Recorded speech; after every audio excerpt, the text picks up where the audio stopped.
Hello, my name is John Harris. I am fortunate to be a member of the advisory board of the Virginia Film Festival. I hope you're enjoying this year's festival, and I really hope you enjoyed watching The Last Out. I know I did. Jody Kilbasa and his great staff have done a wonderful job pulling together this year's festival during these challenging times. We are fortunate to have The Last Out's two directors, Michael Gassert and Sami, join us for a conversation about the film. Leading that conversation is my good friend, Tim Wendel. I'm a baseball guy, and when the festival asked me who I thought would be a good moderator to lead this discussion, Tim was the natural choice. Tim is one of the leading baseball authors in America, and he knows a thing or two about Cuba.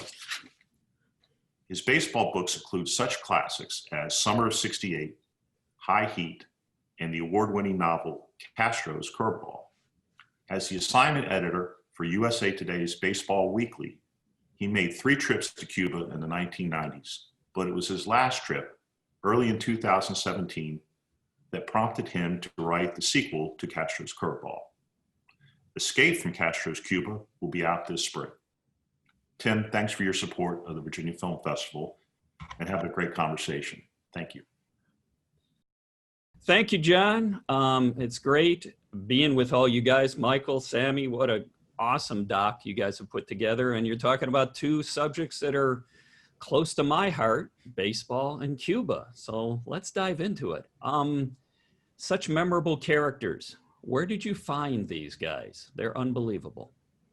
Yeah, first off, thank you so much, Tim, for doing this, for moderating this discussion. Thank you so much to the Virginia Film Festival. Charlottesville is a place that's close to my heart. My wife grew up in Charlottesville, spent some formative years of her life, went to UVA, and you can say, just like by way of context, the way Charlottesville in a way has been stigmatized because of the events of the last few years. I think, connecting it to our film, that's part of what drew us to these characters, is moving beyond stigma, understanding the people who actually live in the place, not like the sensational headlines that, some politicians, some demagogues want to play with. So that said, I mean, the film started with Gus. It started with the sports agent. As we hint at, he has this incredible backstory of kind of inventing the market for Cuban baseball players, which is what Michael Lewis of Moneyball called him. And so we tried for several months to get Gus to sit down with us, to agree to film, and then eventually we got him to. And at the end of that interview, which ended up in the film, parts of it ended up in the film, he mentioned that he had this new group of Cuban baseball players in Costa Rica, and would we want to go down there and film with them? And of course we were like, hell yeah. And those are early years of the project. We've been working on this project for over 6 years now. Then we went down to Costa Rica, and we had filmed at the baseball stadium, Estadio Escaré. And some of that stuff is like the first workout material you see in the film. And we were driving, I think we had taken we were taking a taxi back to the sort of hotel we were staying at in San Jose. And Mike turned to me after meeting Happy and Carlos and Baro. And Mike turned to me, and we were in the back seat, I'm pretty sure. He said, I think we found our story. And from there, we ran with it, and things really crystallized after that first showcase, and deepening those relationships. Yeah, and again, the characters, I think the folks that just saw the doc, I mean, so memorable. I mean, ones that'll stay in our minds for a long time. Now, my favorite's Happy. Is that your guys' favorite? And just tell us a little bit about the characters. We could start with Happy, but Carlos, Baro too, and how you guys ended up focusing on those 3. Certainly, when the moment that Sami was mentioning, when we first met these guys, they were bright-eyed, bushy-tailed. They had just defected from Cuba. They were full of hopes and dreams, and we were still exploring, as Sami said, what the story would be. And I remember Carlos at the little after party they had after the showcase turned to me. He's like, "Hey, what is this about? When is it coming out?" And we're like, we're not quite sure yet. But when we came back down, we're like, "Hey guys, we really want this to be about you." And when it comes to Happy, there's just something magical about his understanding of what we were after early on. I think with all of the guys, it was a process. I think visiting their families in Cuba and obviously following Happy on his journey across Central America helped galvanize everyone's understanding, I think, of what we were after emotionally and on the human side of their story, not just, are you going to sign a big contract? So it was work. It's just a human experience beyond just making a documentary, getting close to somebody and just developing that trust where they sort of forget about you, but you're there, you're looking out for each other, and hopefully we're capturing something authentic. Very good. John alluded to this in the intro, in his fabulous intro, and it's certainly something, I'm not a filmmaker, but I write stories, and we're kind of back to Happy again a little bit. When he gets that, in a sense, his dismissal papers, so to speak, he's been cut loose. And then he decides he's going to travel from Costa Rica up to the US border.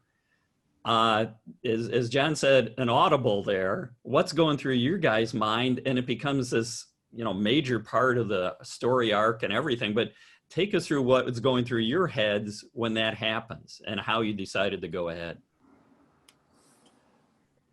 Sure. I guess I'll start with that. We had been down to Costa Rica where these guys had been training several times at this point. And I think after being there for several weeks leading up to Happy's dismissal, I think we had the sense that Gus needed to make some changes with his operation potentially, and it might be the end of the road for some of the guys. We thought that Carlos at the time was on the verge of signing a contract. I remember Gus saying to me in his hotel that he expected to be back in 3 weeks with a contract in his hand. So when Happy got cut, I had just returned to the U.S. to work on a project and make a little money. I remember calling Sami and John and be like, "Guys, I got to come back. I'm broke." But Happy texted me. He's like, "They just cut me. I'm going to head to the States." And I was on a project. I think all three of us, Sami was working, John, I think, was in California. And we got together on our phones. And, there was a choice that we, I think, had to make in that moment. But I think we had already made it in the sense that, Gus led us to Costa Rica and to these young men who made these tremendous sacrifices to follow their dreams. And we could have stayed there in Costa Rica, and Happy became a footnote in the story. But at that point, we thought that their courage and just their agency to have a say in what's going to happen to them, even as they're being sort of bought and sold and traded, in this underground market, in a sense. And we knew that we had to do whatever it took. I mean, we had been waiting so long for something to happen, and now something big had happened, and we made it work.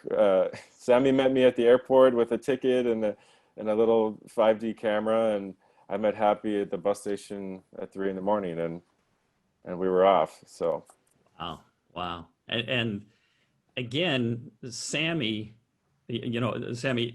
Happy is surprised by this. How surprised were you guys? And how quickly did you have to make a decision, in a sense, and what's that old saying? You're on the bus or you're off the bus? How quickly do you have to decide you're on Happy's bus, so to speak? It was quick. It was hours, really. It was really hours. But, I think like in terms of the surprise of it, we knew something was going to happen. We knew that the situation was becoming increasingly untenable for the players in Costa Rica. On the one hand, like Mike said, that Carlos was probably going to sign. We felt based on what Roberto was telling us, we felt like Baró probably was going to sign quickly after that. And then we knew Happy was increasingly on the fringes of things. So, I think to go back to what I was talking about that sort of looking for the deeper into the story, the sort of story behind the story, which is that approach, which we were hoping to bring to the story, to the film and the project. So really when, meeting Mike at the airport, he, showed that commitment to go down there. And, that was Mike crossing that river in the middle of the night with the baby. I think without that, the project is totally different and maybe never gets finished, to be honest. But like, I think that commitment to the story really kind of broke us through to a deeper level. And also, back to your earlier question, sort of showed to the other guys, that we were in it for the long haul. This wasn't about Gus or just about Gus, but this was about, their truth. Wow. So Mike, that's you in the boat, huh? You're the one filming that? You're the one who got on the bus and got going? Well, as Sami said, it was ours that we had to make this choice to Right. follow Happy, and we just had the instinct that we had to do it, and I was able to, make it happen. But Sami and our partner John, were looking out and ahead for me along the way, and traveling with Happy and his cousin Lorenzo and Marianis and their baby and their uncle, who's sort of seen in the background. We knew that border was going to be different, crossing into Mexico.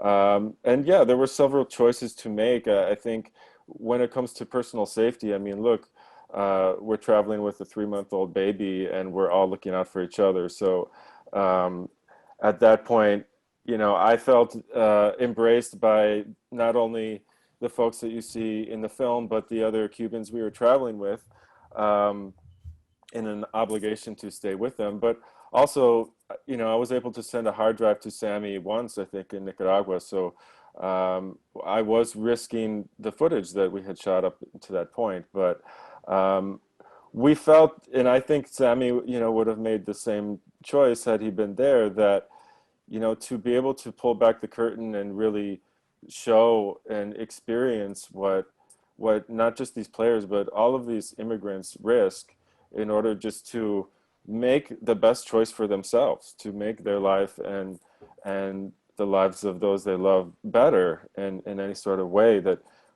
we just wanted to put a human face on that for somebody.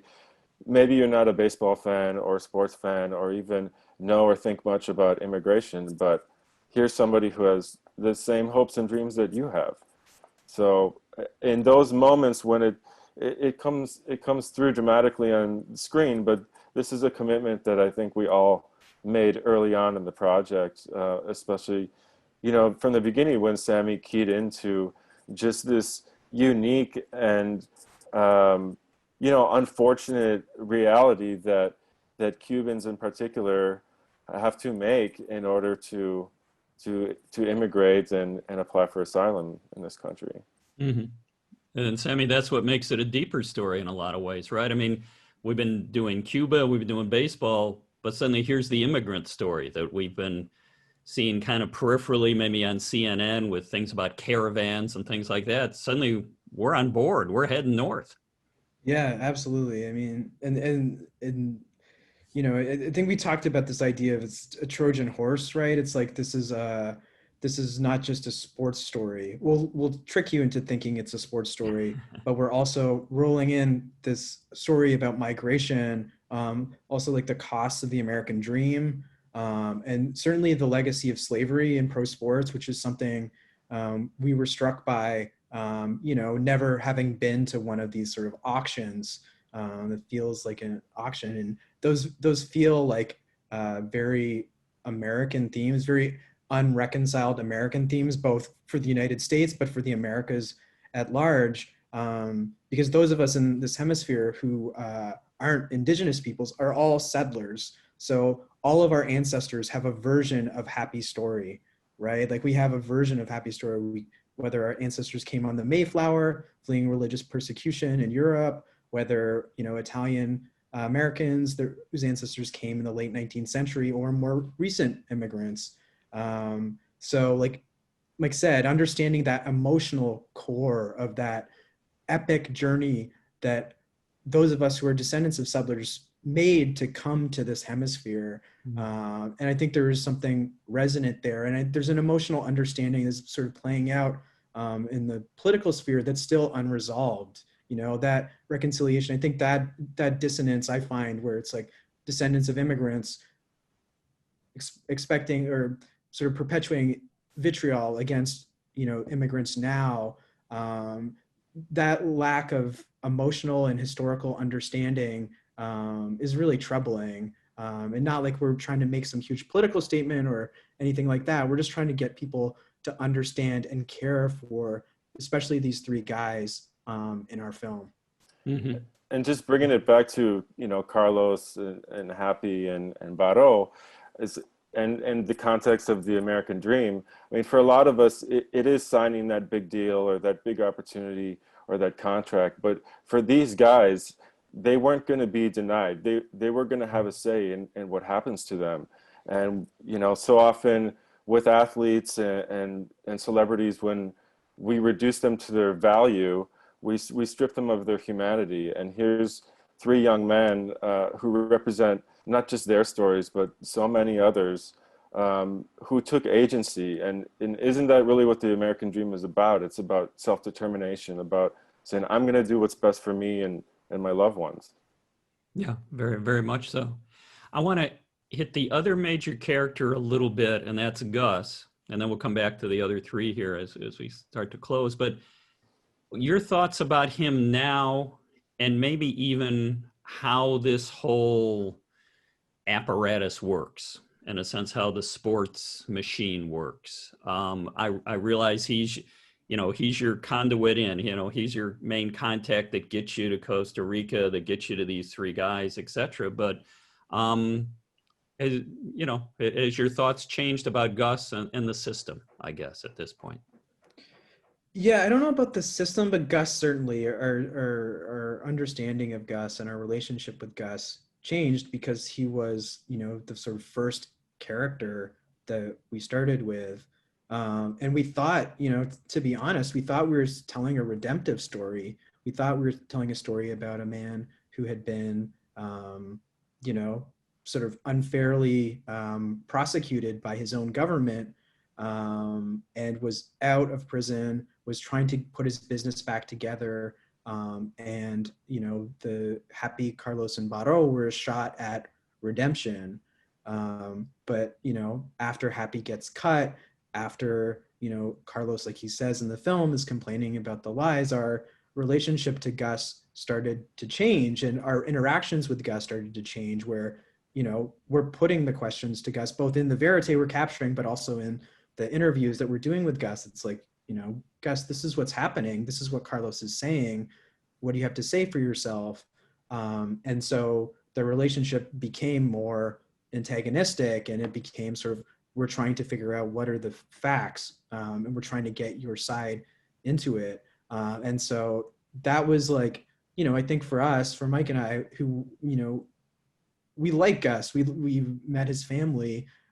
He has suffered a lot, but it was difficult to have our relationship with him transformed, and sort of these lies and, you know, like Mike was saying a minute ago, like the way that these players and people are treated like commodities and just dropped.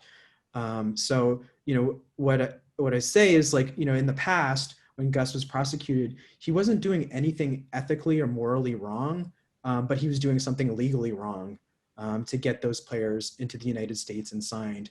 But here in our film, he's not doing anything legally wrong in terms of the US government, but he's doing something, in our view, that's ethically and morally wrong, where you have a responsibility to a human being, if you're going to promise them something, to leave their home country, to leave everything they've ever known behind and go to a foreign country.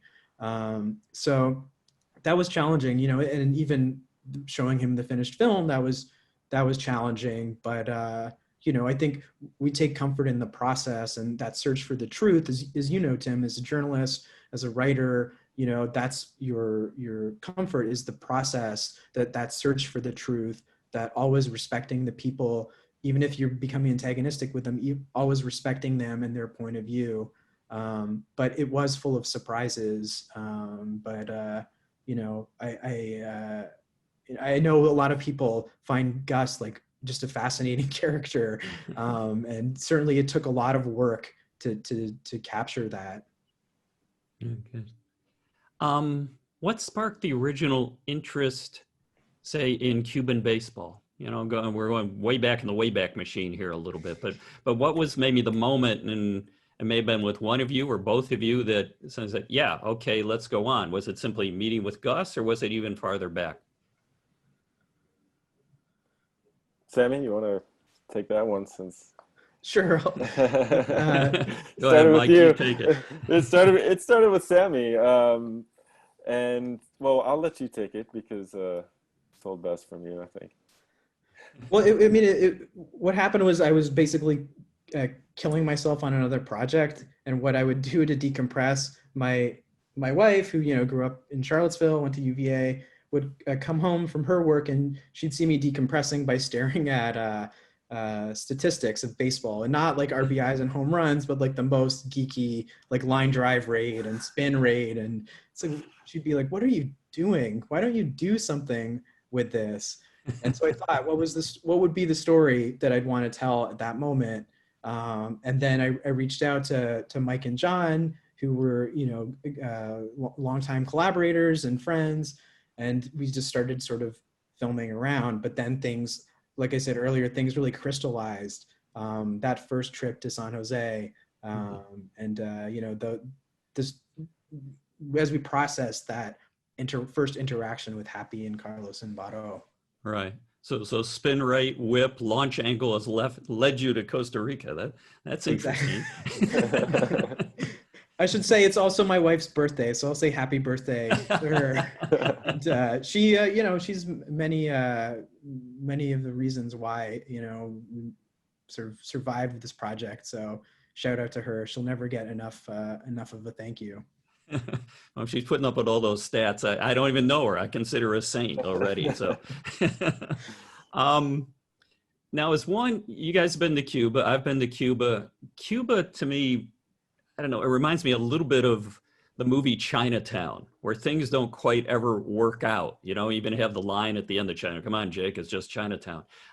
It's star-crossed, things start with the best intentions and then go sideways. Your thoughts on that, especially when we look at a great documentary like The Last Out? I think for us, Cuba always had that magical sort of appeal to it. And I think it comes from the characters and just their heart and their spirit. When we were searching out this story and really trying to understand this deep passion that Cuban people in general have for baseball, I think Happy says it one time in the film where he's like, this is in our blood, So our partner John had done some documentary work in Cuba, and we did some initial exploratory filming and just sort of fell in love with Cuba and made some important contacts down there. And when Sami and I returned, we did have some of those moments where how are we going to track down these families or get from one place to another? It was sort of planes, trains, and automobiles moments there. But eventually we got this taxi driver, Alex, shout out to Alex in Cuba, who we sort of coerced to take us across the country and literally knocked on the doors of Baro and the Oliveros family and even some of the guys you don't see in the film. I remember before going down, talking with Baro, who's from the province of Ciego de Ávila, but he's actually from a small town that you see in the film called Violeta, a sugar mill town.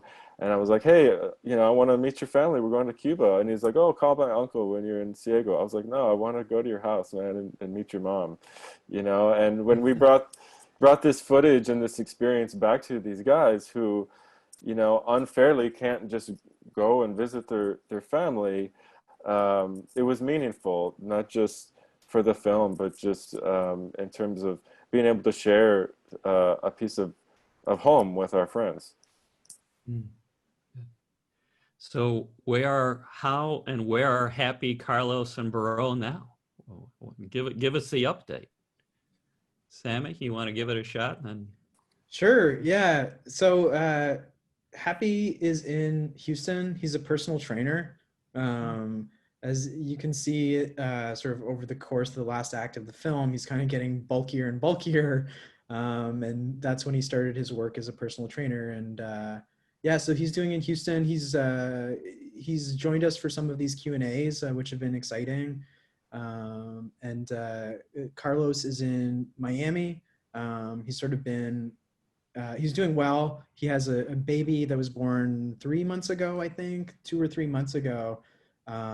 He's just trying to pivot to this sort of new COVID economy. He was working construction. I don't think that work has been going as strongly down there in South Florida. And Baro, unfortunately, is not doing as well. That sort of historical window of wet foot, dry foot closed.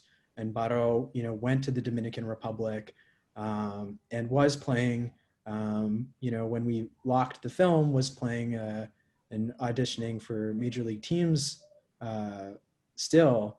But since that time, he's struggling a little bit. He's sort of aging out of being a prospect. And we're just trying to do our best to support him and figure out a path forward for him. Happy and Carlos are doing great. Baro, he's excited about the film, but we're just trying to figure out what his path beyond baseball is going to be. I was going to say, is Barreau still in the game, or has he left the game too? He still has hopes. What he wants to do is leave the Dominican Republic to play baseball. Some of the sort of ancillary characters in our film are in Nicaragua or in Mexico playing baseball. And I think that's what Baro is trying to do. He's having some issues with his papers, but hopefully he can get that sorted out so he can go to Mexico to play. And, it's not the major leagues, but, he could make a living there and, and sort of buy some time to figure out what he's going to do with the rest of his life. Very good. Well, I want to thank you guys for your time. And more importantly, maybe thank you for a great documentary and Last Out about baseball in Cuba and so much more. And thanks for being a part of the Virginia Film Festival. It's been great chatting with you guys. Thanks so much, Tim. It's been a pleasure. Thanks, Tim. Thanks, UVA. Thanks, Virginia Film Festival.